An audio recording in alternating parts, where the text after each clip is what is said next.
성경 말씀 보시겠습니다. 야고보서 5장 12절, 고린도후서 1장 23절입니다. 야고보서 5장 12절 말씀. 내 형제들아 무엇보다도 맹세하지 말지니 하늘로나 땅으로나 아무 다른 것으로도 맹세하지 말고 오직 너희가 그렇다고 생각하는 것은 그렇다 하고 아니라고 생각하는 것은 아니라 하여 정죄받음을 면하라. 고린도후서 1장 23절입니다. 내가 내 목숨을 걸고 하나님을 불러 증언하시게 하노니 내가 다시 고린도에 가지 아니한 것은 너희를 아끼려 함이라. 아멘.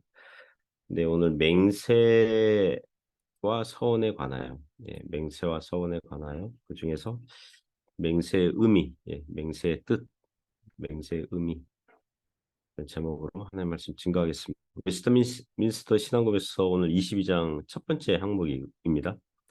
읽어드리겠습니다. 합법적인 맹세는 종교적 예배의 한 부분이다. 예배에서 정당한 경우에 엄숙히 맹세하는 이는 자신이 주장하거나 약속하는 것에 대한 증인으로 하나님을 부르고 그가 맹세하는 것의 진위에 따라 자신을 판단해달라고 요청하는 것이다. 그 웨스트민스터 신앙고백서 그 22장은 맹세와 서원에 관한 진술입니다. 모두 7개 항목으로 이루어져 있고요. 제가 다 읽어봤는데 10계명 중에 세 번째 계명이 있죠. 즉 너는 네 하나님 여호와의 이름을 망령되게 부르지 말라. 여호와는 그의 이름을 망령되이 부르는 자를 죄 없다 하지 아니하리라에 대한 그 계명에 대한 성실한 해설과 설명 같다는 생각이 들었습니다. 그리고 아울러서 9번째 계명, 10계명 중에서 9번째 계명, 네 이웃에 대하여 거짓 증거하지 말라. 그 계명도 같이 곁들여서 설명하는 것 같은 인상을 받았습니다. 약 400년 전에 영국 청교도들이 이 신앙고백서 이 진술을 작성할 때에 그 여러 교리적 진술에 대해서 자세히 설명하고 정성을 기울이는 것에 대해서는 존경을 표합니다. 그런데 22장에서 이 맹세와 서약에 관련해서는 제 생각에는 간단하게 다루고 지나가도 될 것 같은데 한 7가지 항목에 걸쳐서 이것 역시 매우 진지하게 꼼꼼하게 장황하게 많이 설명하는 것을 봅니다. 그래서 신자들이 하나님을 증인으로 내세워 자신의 진실됨을 맹세로 표현하는 말을 400년 전에는 매우 중요하게 여겼던 것을 봅니다. 그 말은 오늘날에는 현대에는 우리의 말들이 너무 가볍거나 맹세와 서약, 약속 등을 매우 경솔하게 여기는 시대라는 말과 같습니다. 이 22장을 배우면서 우리의 말과 언어들이 신실해야 된다는 것, 그리고 정직해야 된다는 것을 돌아보는 그런 계기가 되기를 부탁드립니다. 몇 가지 교훈으로 그 은혜를 나눠보려고 합니다. 첫 번째는 맹세는 종교적 예배의 한 부분이라는 것입니다. 맹세는 종교적 예배의 한 부분입니다. 첫 문장 보시면 이렇게 시작돼요. 합법적인 맹세는 종교적 예배의 한 부분이다. 신자들 중에서 맹세나 서약에 대해서 매우 부정적으로 생각하는 신자들이 있거든요. 성경을 얼핏 보니까 맹세하지 말라고 했던 것 같은데 이렇게 생각하는 신자들이 있어요. 마태복음 5장 34절부터 37절 보시면 예수님께서 말씀하시기를 나는 너희에게 이르노니 맹세하지 말지니 하늘로도 하지 말라 이는 하나님의 보좌임이요라고 하시면서 하늘과 땅과 예루살렘과 자기 머리로도 하지 말고 오직 말로써 옳은 것은 옳다 그러고 아닌 것은 아니라고만 해라 이런 구절이 있거든요. 또 야고보서 5장 12절에도 예수님의 그 말씀을 요약해서 이렇게 얘기합니다. 내 형제들아 무엇보다도 맹세하지 말지니 하늘로나 땅으로나 아무 다른 것으로도 맹세하지 말고 오직 너희가 그렇다고 생각하는 것은 그렇다 하고 아니라고 생각하는 것은 아니라 하여 정죄의 반응을 면하라. 이런 구절이 있습니다. 이런 구절을 이런 식으로 이해하고 오해를 하는 거예요. 뭐냐 하면 맹세하면 안 되는구나. 맹세라는 말이나 서약이라는 말을 사용하지 말아야 되는구나. 그냥 할 수 있으면 네, 할 수 있습니다. 아니라면 아닙니다. 할 수 없습니다. 이런 식으로만 말을 하라고 하시는구나. 맹세나 서약 이런 용어를 사용하면 안 되는구나. 이렇게 이해를 하는 신자들이 있거든요. 이 성경 구절은 맹세 자체를 하지 말라는 게 아니거든요. 복음서 당시에 서기관과 바리새인들이 맹세에 대해서 가르칠 때에 이런 식으로 가르친 거예요. 만일 사람이 하나님 이름으로 맹세하면 반드시 갚아야 되지만 하나님의 이름을 언급하지 않고 하나님의 이름으로 맹세하지 않고 하나님보다 못한 그 존재들과 가치들 즉 하늘이나 땅이나 예루살렘이나 다른 어떤 것들로 이 그 맹세를 했다면 지키지 않아도 된다. 이렇게 가르쳤기 때문에 예수님께서 우리 맹세의 신실함을 강조하기 위해서 이렇게 말씀하셨다는 거예요. 맹세를 경솔하게 남발하지 말고 말했다 하면 지키라는 거예요. 맹세라는 용어를 사용하면 사용할수록 인간 사회로 더욱 부정직하고 거짓이 충만하도록 만들지 말고 맹세했거나 약속했거나 이렇다면 성실하게 지켜야 된다. 이런 요지로 말씀하셨다는 것입니다. 그러니까 맹세 자체를 하지 말라. 그런 의도로 예수님께서 말씀하신 것이 아니라는 거예요.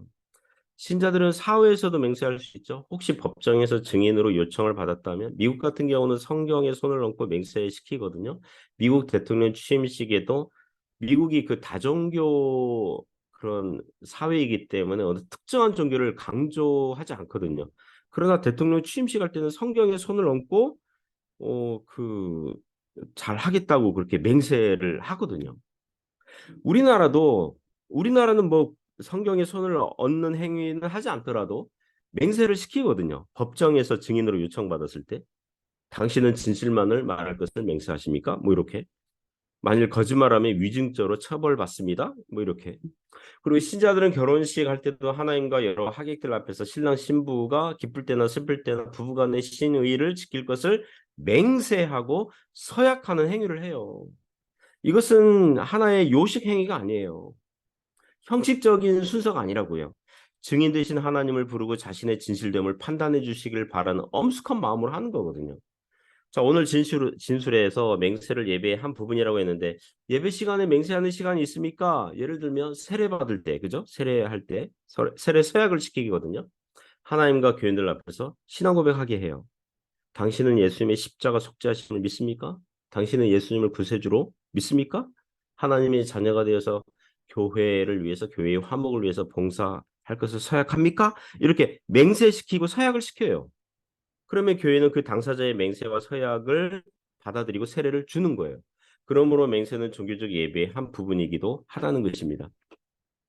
두 번째 교훈은 맹세는 증인으로 하나님을 부르는 행위예요. 맹세라는 것은 증인으로 하나님을 부르는 행위입니다. 그 다음 문장 보시면 예배에서 정당한 경우에 엄숙히 맹세하는 이는 자신의 주장하거나 약속하는 것에 대한 증인으로 하나님을 부르는 것이다 라고 진술하고 있습니다. 요즘 한국에서 그 전청조 씨와 남현희 씨는 펜싱 올림픽 그 금메달리스트 출신 아닙니까?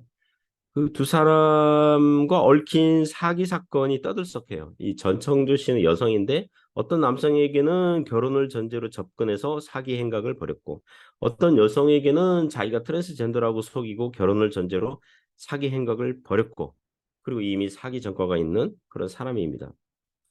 결혼을 하려고 하였던 어떤 사업에 투자하라고 하였던 투자자들을 끌어들여서 그가 하는 말들은 다 거짓이고 사기라는 게 드러나고 있습니다.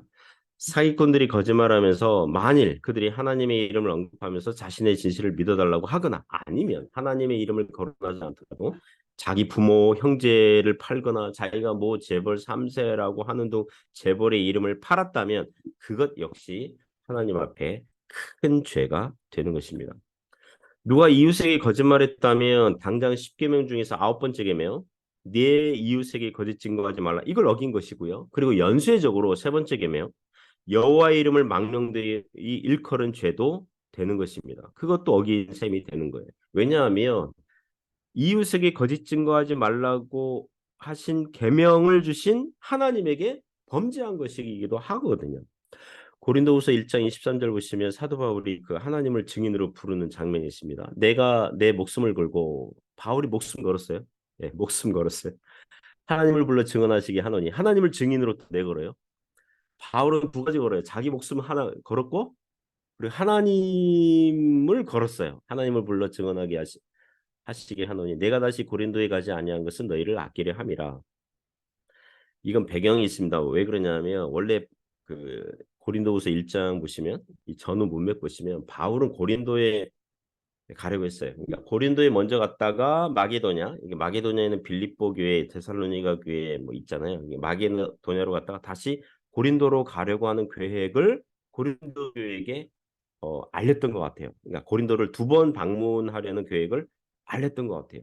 그런데 그 계획이 일부 변경이 된 거예요. 그래서 아마도 한 번만 방문하기로 한 것 같고 고린도후서를 쓸 때까지 방문하지 못하고 있었으니 방문하는 시기도 더 뒤로 늦춰진 것 같아요.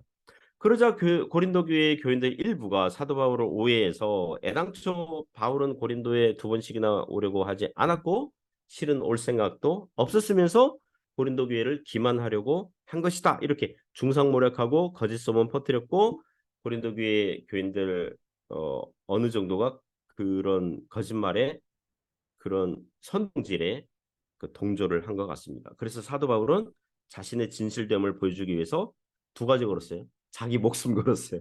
자기 목숨도 걸고 하나님을 증인으로 내세우는 맹세의 발언을 하고 있는 거죠.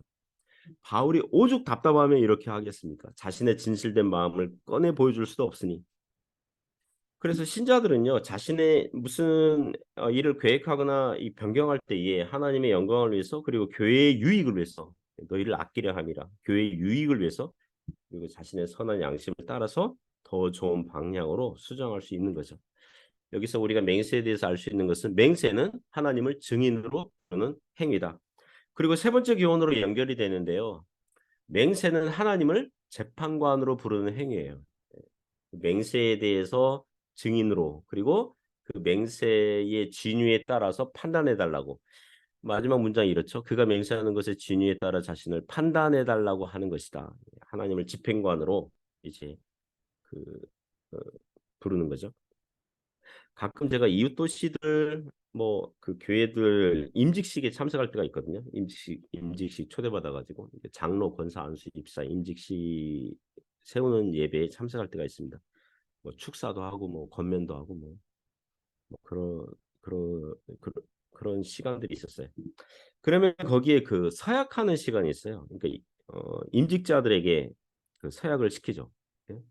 목회자가 임직자들에게 이런 내용이 있어요. 당신은 성경이 하나님의 말씀이라는 것을 뭐 믿습니까? 그리고 이런 내용이 있어요. 장로교 표준 문서 내용들을 지킬 것을 생각합니까? 그 내용에 동의하고 그것을 지킬 것을 생각합니까? 이런 질문하고 대답할 때가 있어요. 자, 예식을 마쳤어요. 그럼 제가 목사님에게 혹은 임직자들에게 이렇게 질문할 때가 있습니다. 어, 목사님은 장로교 표준문서, 이 장로교 표준문서는 웨스트민스터 신학업에서 대소유리 문답, 뭐 정치, 교회 정치, 예배 모범 이런 것들이거든요. 그걸 가르치거나 또 그 교인들은 배운 적이 있습니까? 그러면 제가 알기로 100% 제가 참석한 임직식 그 교회들 대부분 장로교들 많거든요. 한결같이 없어요. 가르친 적도 없고 교인들이 배운 적도 없어요. 목사님도 교인들에게 그것을 가르치지 않았고 교인들도 배운 적이 없어요. 하나님과 교인 앞에서 그런데도 맹세하고 서약을 해요. 미안하지만 그것은 요식행위죠. 비판적으로 말을 하면 임직을 받기 위한 립 서비스에 불과한 거예요. 앞으로도 그것을 가르치거나 배울 계획이 없고요. 그것은 마치 그런 표준 문서들을 고고학적 옛날 그런 것들로 취급하는 거죠. 가르치지 않았거나 배우지 않았다면 그리고 고백서에 나오는 내용들에 대해서 모르는데 그걸 어떻게 하죠? 동의하지 않는다면 서약하면 안 되는 거죠. 가르친 적이 없잖아요. 배운 적이 없잖아요. 근데 왜 서약을 해요? 근데 그런 걸 무시하고 하나님께 맹세하고 서약하는 것은 좀 비판적으로 얘기하면 세 번째 계명 어기는 거 아닙니까? 혹은 9번째 계명 어기는 거 아닙니까? 비단 교인들을 임직을 주는 것뿐만 아니라 목사 안수식에도 목사 서약식을 하게 하거든요. 저도 서약식 하고 이제 목사 안수 받았어요. 제가 전도사가 되고 강도사 인허를 받고 노회에서 하는 목사고시 합격하고 목사 안수식을 하게 되었는데 목사 그 서약 내용 중에 이게 있어요. 신앙고백서 이 표준문서 내용을 믿고 교인들에게 가르치겠습니까? 이런 서약 내용이 있어요. 네, 그랬습니다. 저는 저는 신학 다닐 때 배운 적 없어요. 교수님들이 가르친 적 없어요. 그 웨스트민스터 신학고백서 가르친 적 없어요. 그리고 제가 부교육자로 섬기는 교회들 이거 4개 교회를 전도사부터 강도사, 부목사까지 4개 교회 섬겼는데 이 4개 교회에서 배운 적 없어요. 목사님이 교인들에게 가르친 적 없어요. 그런데 서약서에 그런 내용을 믿거나 가르치겠습니까? 그런 서약 질문이 있는 거예요. 그 당시 저도 뭐 내가 믿고 있는 신앙의 내용이 뭐 거기에 들어 있겠거니 뭐 동일하겠거니 이러면서 서약을 했거든요. 그리고 목사 안수를 받고 약 10년이 지나서야 담임 목사가 되고 되어서야 웨스트민스터 신학교에서 대소요리 문답 이게 굉장히 귀한 것을 뒤늦게 깨닫고 교인들에게 가르치기 시작했고 또 임직 하는 분들에게 또 이게 가르치고 그렇게 해요. 그렇게 합니다. 그러나 많은 목사님들이 안수는 받아야 되겠고 단지 문서상에 나온 서약을 앵무새처럼 따라 하는 분들이 많거든요. 이것은 하나님을 증인으로 불러서 자신의 진의에 따라서 판단해 주시기를 구하는 맹세인데 이거를 어기고 있는 행위를 하고 있는 거거든요. 예를 들면 그렇다는 거예요. 예를 들면 사랑하는 성도 여러분. 그러므로 우리가 무엇을 구해야 됩니까? 우리의 마음과 입술에 하나님의 신실하심을 반영하는 은혜를 베풀어 달라고 구하시기 바랍니다. 우리의 입술에 정직함, 성실함, 또 하나님 말씀 따라서 살겠다는 그런 헌신, 각오, 결단 이런 은혜가 풍성하기를 주님의 이름으로 부탁드립니다.